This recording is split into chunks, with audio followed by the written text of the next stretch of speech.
بسم اللہ الرحمن الرحیم۔ السلام علیکم۔ قیامت کب آئے گی؟ قیامت کا ٹھیک وقت اللہ تعالیٰ کے علاوہ کوئی نہیں جانتا۔ ہاں اتنا معلوم ہے کہ جمعے کا دن ہوگا اور محرم کی 10ویں تاریخ ہوگی۔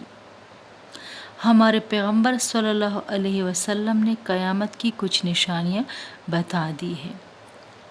حضور صلی اللہ علیہ وآلہ وسلم نے فرمایا، جب دنیا میں گناہ زیادہ ہونے لگے اور لوگ اپنے ماں باپ کی نافرمانیاں اور ان پر سختیاں کرنے لگے اور امانت میں خیانت ہونے لگے اور گانے بجانے ناچ رنگ کی زیادتی ہو جائے اور پچھلے لوگ پہلے لوگوں کو برا کہنے لگے، بے علم اور کم علم لوگ پیشوا بن جائیں، چرواہے وغیرہ کم درجے کے لوگ بڑی بڑی اونچی اونچی عمارتیں بنانے لگے، ناقابل اور نااہل لوگوں کو بڑے بڑے عہدے ملنے لگے، تو سمجھو قیامت قریب ہے۔